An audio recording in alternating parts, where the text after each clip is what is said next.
Justice Gavai ఈ పేరు రాజ్యాంగేతర శక్తులు గనక వింటే వాళ్ళ కేసులు ఆయన ముందుకు వెళుతూ అంటే వాళ్ళ గోబ గుయ్యమని ముందుగానే అనిపిస్తుంది. కారణం ఏంటంటే సామాజిక న్యాయం కోసం సగటు ప్రజల తరఫున తన వాణిని తన బాణిని వినిపించటం, తన వృత్తిని మొత్తం సామాజిక న్యాయం కోసం, వ్యక్తిగత స్వేచ్ఛ కోసం అంకితం చేసినటువంటి సుప్రసిద్ధ న్యాయమూర్తి భూషణ్ రామకృష్ణ గవాయ్. ఆయనే 52వ CJIగా ఆయన పదవీ బాధ్యతలు స్వీకరించబోతున్నారు. భారత సుప్రీంకోర్టు ప్రధాన న్యాయమూర్తిగా జస్టిస్ భూషణ్ రమేష్ గవాయ్ మే 16న బాధ్యతలు స్వీకరిస్తున్నారు.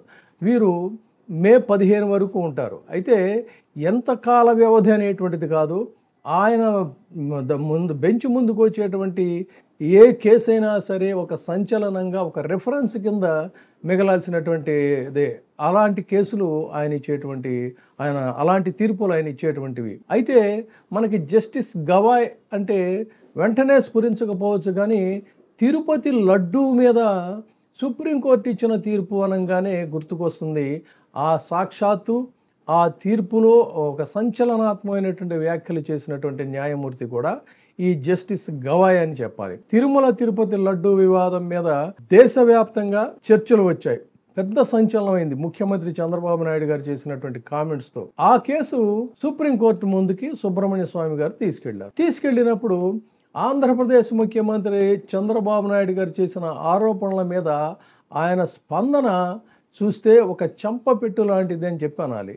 24 సెప్టెంబర్ 30న సుప్రీంకోర్టులో ద్విసభ్య ధర్మాసనంలో గవాయ్ నేతృత్వంలో ఈ కేసు పరిశీలిస్తూ తిరుమల లడ్డూల తయారీకి ఉపయోగించిన నెయ్యిలో ఇలాంటివన్నీ చేయటం అనేటువంటిది ఇది కరెక్ట్ కాదు, దేవుళ్లను రాజకీయాలకు దూరంగా ఉంచాలి అని చెప్పని పేర్కొన్నారు. అంతేకాకుండా విచారణ కొనసాగుతున్న సమయంలోనే ముఖ్యమంత్రి వంటి ఉన్నత స్థాయి వ్యక్తి మీడియా ముందు ఈ విధంగా వ్యాఖ్యలు చేయడం సమంజసం కాదని కూడా చాలా విస్పష్టంగా ఆయన కొండబద్దలు కొట్టారు. ల్యాబ్ రిపోర్టులు కూడా స్పష్టంగా నెయ్యిలో జంతుకో ఉందని నిరూపించలేకపోయాయని కూడా పేర్కొన్నారు. అది జస్టిస్ గవాయ్ యొక్క నిర్మోహమాటమైనటువంటి తీర్పులకి ఒక ప్రతీక. అయితే ఈ వివాదంలో కూడా ఆయన సుప్రీంకోర్టు CBI పర్యవేక్షణలో ప్రత్యేక దర్యాప్తు బృందం సిట్ ఉండాల్సిందే తప్ప రాష్ట్ర ప్రభుత్వం ఏర్పాటు చేసిన సిట్ ఉండడానికి వీల్లేదన్నారంటేనే ఆ తీర్పులో ఆ ఆరోపణల్లో అంతర్లీనంగా ఉన్నటువంటి రాజకీయాన్ని కూడా వారు గ్రహించారు అని కూడా చెప్పచ్చు. అందుకోసమే ఆంధ్రప్రదేశ్ పోలీస్ శాఖ నుంచి 2 food safety and standards authority of India నుంచి ఒక సీనియర్ అధికారి ఇలా ఉండాలి. కోట్లాది భక్తుల విశ్వాసంతో మాత్రం ఆటలు ఆడుకోవద్దని కూడా ఆయన వ్యాఖ్యానించారు. అటువంటి ఒక న్యాయమూర్తి భారత సుప్రీంకోర్టు న్యాయమూర్తిగా ఆయన మే 16వ తారీఖు నాడు బాధ్యతలు స్వీకరిస్తున్నారు. ఈయన ఇంకొక ప్రత్యేకత ఏంటన్నట్లయితే ఒక దళిత వర్గానికి చెందినటువంటి 2వ వ్యక్తిగా ఈ దాదాపు దశాబ్ద కాలం పడిన తర్వాత ఆయన ఈ పదవిని అధిష్టిస్తున్నారు. అంటే అంతకుముందు KG బాలకృష్ణను ఒక ఆయన చేశారు. ఆ తదనంతర కాలంలో ఆ పదవిని అధిష్టిస్తున్నటువంటి ఒక దళిత్ ఎవరు అన్నట్టయితే, దళిత వర్గానికి చెందిన వ్యక్తి ఎవరు అన్నట్లయితే జస్టిస్ గవాయ్ అని చెప్పాలి. అంతేకాకుండా ఇంకొక ప్రత్యేకత ఏంటంటే ఆయన పూర్తిగా ఆయన స్ఫూర్తి అంబేద్కర్ అని వివిధ సందర్భాల్లో వివిధ కార్యక్రమాల్లో కూడా ఆయన విస్పష్టంగా చెప్తారు. డాక్టర్ BR అంబేద్కర్ కల్పించిన అవకాశాలే తను ఈ స్థాయిలో నిలబడటానికి కారణమని కూడా ఆయన చెప్తూ ఉంటారు. ఆయన స్ఫూర్తితోనే తను ఎదిగానని కూడా చెబుతూ ఉంటారు. భూషణ్ రామకృష్ణ గవాయ్ 1960 మహారాష్ట్ర అమరావతిలో ఒక చాలా సాదాసీదా కుటుంబంలో పుట్టారు. అయితే ఆయన తండ్రి రామకృష్ణ సూర్యభాన్ గవాయ్ ఒక ప్రముఖ సామాజికవేత్త. సమాజ స్థాపన కోసం, సామాజిక అసమానతల కోసం నిరంతరంగా ఆయన పోరాటం చేసినటువంటి రిపబ్లికన్ పార్టీ ఆఫ్ ఇండియా తరఫున ఆయన నాయకత్వం వహించి అంబేద్కర్ స్ఫూర్తితోనే ఆయన పనిచేశారు. అంబేద్కర్ స్ఫూర్తితోనే ఆ కుటుంబం బౌద్ధ మతాన్ని కూడా స్వీకరించిందని చెప్పని వారు చెప్తారు. ఆ విధంగా గవాయ్ 85లో బార్ అసోసియేషన్లో చేరి ముంబై హైకోర్టులో న్యాయవాదిగా ప్రాక్టీస్ చేసి తర్వాత రాజ్యాంగంలో ఆయన పాలనా విభాగంలో ఆయన నైపుణ్యం సాధించారు. అదేవిధంగా ఆయన ప్రధానమైనటువంటి అంశాల గురించి చెప్పుకోవాలంటే వ్యక్తిగత స్వేచ్ఛ, వ్యక్తి స్వేచ్ఛ అనేటువంటిది చాలా ప్రధానం రాజ్యాంగంలో అని చెప్తారు. లిక్కర్ స్కామ్లో మనీష్ సిసోడియాకి బెయిల్ ఇవ్వడంలో కానీ, కవితకి బెయిల్ ఇవ్వడంలో కానీ ఈ ప్రాతిపదికగానే ఆయన బెయిల్ ఇచ్చారనేటువంటి రివ్యూస్ కూడా వచ్చాయి. వ్యక్తిగత స్వేచ్ఛకు ప్రాధాన్యం ఇచ్చే తీర్పుగా దీన్ని చాలామంది రివ్యూ రాశారు కూడా.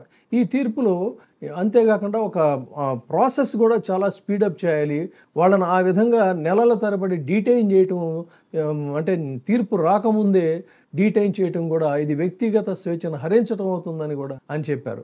అదేవిధంగా ఎస్సీ ఎస్టీ వర్గాల ఉపవర్గీకరణ తీర్పులో కూడా ఒక సామాజిక న్యాయం కోసం ఈ ఉపవర్గీకరణ అవసరమైనటువంటిది ఆయన ఒపీనియన్.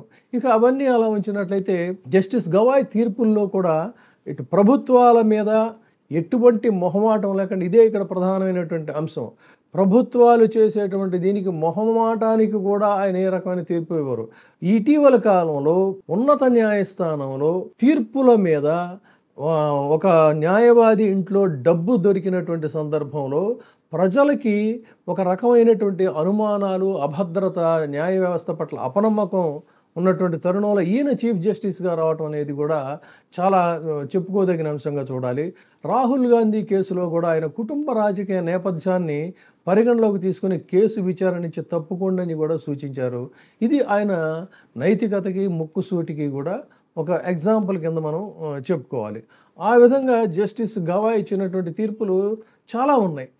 వీటన్నిటిని ఆ రకంగా ఉన్నట్లయితే ఇంకొక ప్రధానమైనటువంటి అంశం, ఈయన్ని బుల్డోజర్ జస్టిస్ అని కూడా ఇటీవల కొన్ని పత్రికలు రాశాయి. ఎందుకన్నట్లయితే ఈ డిమాలిషన్స్ ఈ మధ్య మనం చూసాం, పట్టణీకరణ, నగరీకరణ పేరుతో ప్రభుత్వాలు ఇష్టారాజ్యం కింద దాంట్లో కూడా రాజకీయాలను చొప్పించి గిట్టనటువంటి వాళ్ళ యొక్క నిర్మాణాలను అడ్డగోలుగా కూల్చిపడేయటం అనేటువంటిది మొదలుపెట్టిన తరుణంలో 5 ప్రధానమైనటువంటి అంశాలతో జస్టిస్ గవాయ్ సంచలనాత్మకమైనటువంటి తీర్పిచ్చారు. సో ఈ డిమాలిషన్స్ మీద ఆయన ఇచ్చినటువంటి తీర్పుతో నిజానికి ఆంధ్రప్రదేశ్లో కూడా చాలా చోట్ల ఈ పొలిటికల్ వెంజెన్స్లలో కూల్చివేతలు జరుగుతున్నాయి. కాకపోతే ఇది సుప్రీంకోర్టు వరకు వెళ్ళడం దానికి ఇది అనేది కొంత టైం పడుతుంది. కానీ ఈయన ఇచ్చినటువంటి తీర్పు అయితే రెఫరెన్స్ కేసు కింద, జడ్జిమెంట్ కింద ఉంది కాబట్టి డెఫినెట్గా వాళ్ళకి న్యాయం జరుగుతుంది. ఈ రోజున కూల్చివేతలు జరిగిన, కూల్చివేతలకి వాళ్ళు లోనైన, అంతిమంగా ఈ కేసు, ఈ జడ్జిమెంట్ ద్వారా వారికి న్యాయం జరుగుతుందని చెప్పడానికి ఆయన చెప్పింది ఏంటంటే, కూల్చేసే ముందు కనీసం 15 రోజుల ముందు నోటీస్ ఇవ్వాల్సినటువంటి అవసరం ఉంది. ఆ తర్వాత కూడా వాళ్ళ యొక్క వాదన వినిపించుకునేటువంటి అవకాశం కోసం మరొక 15 రోజులు కూడా ఛాన్స్ ఇవ్వాలి తప్ప ఆల్ సడన్ డన్ మీరు వెళ్ళిపోయి ఏదో గోడల కాగితాలు అంటించాం, అందలేదని మిస్చీఫ్ చేసి చేయటం అనేటువంటిది కరెక్ట్ కాదు అని చెప్పన్నారు. తర్వాత ఆయన చెప్పింది ఏంటంటే, ప్రభుత్వ నిర్ణయాల్లో ట్రాన్స్పరెన్సీ ఉండాలి, ప్రభుత్వాలు, రాష్ట్ర ప్రభుత్వాలు రూల్ ఆఫ్ లాకి అనుగుణంగా పనిచేయాలని ఎవరైనా చూసుకోవచ్చు. ఆయన ఇచ్చినటువంటి జడ్జిమెంట్లో రెఫరెన్సెస్ చాలా క్లియర్గా ఉన్నాయి. ప్రభుత్వ నిర్ణయాలు రూల్ ఆఫ్ లా కింద అనుగుణంగా పనిచేయాలి, సపరేషన్ ఆఫ్ పవర్స్లో లక్ష్మణ రేఖ దాటకూడదు. ఆంధ్రప్రదేశ్ విషయానికి వస్తే ఇక్కడ జరుగుతుంది అదే. కానీ ఆయన చాలా విస్పష్టంగా చెప్పారు, ఎవరి పనిని వాళ్ళు చేసుకొనివ్వండి, ఆ పనుల్లో ఇంకొకళ్ళు వేలు పెడతానికి వీల్లేదు. Politics is politics, executive is executive. అంతేగాని అందులోంచి ఇందులోకి వెళ్ళి మీరు పెత్తందారితనం చేయడానికి వీల్లేదని చెప్పారు. సో ఇటువంటి ఒక స్పృహ ఉన్నటువంటి వ్యక్తి, రాజ్యాంగం పట్ల, రాజ్యాంగ విలువల పట్ల కన్సర్న్ ఉన్నటువంటి వ్యక్తి చీఫ్ జస్టిస్ ఆఫ్ ఇండియాగా రావడం అనేటువంటిది ఖచ్చితంగా రాజ్యాంగేతర శక్తులకి కాస్త ఇబ్బందికరమైనటువంటి పరిస్థితి.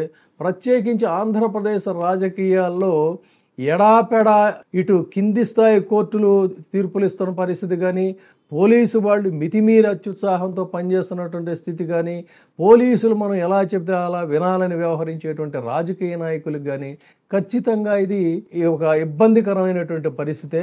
అయితే ఆయన ఎంతకాలం ఉంటాడని కాదు, ఆయన ఉన్నంతకాలం ఆయన ఇచ్చే తీర్పులు ఫర్దర్గా కూడా ఇవి రెఫరెన్సెస్ కింద ఉంటాయి. కాబట్టి ఇటువంటి ఒక వ్యక్తి చీఫ్ జస్టిస్ ఆఫ్ ఇండియాగా రావటం అనేటువంటిది చాలా అందరికీ కూడా ఆమోదయోగ్యం.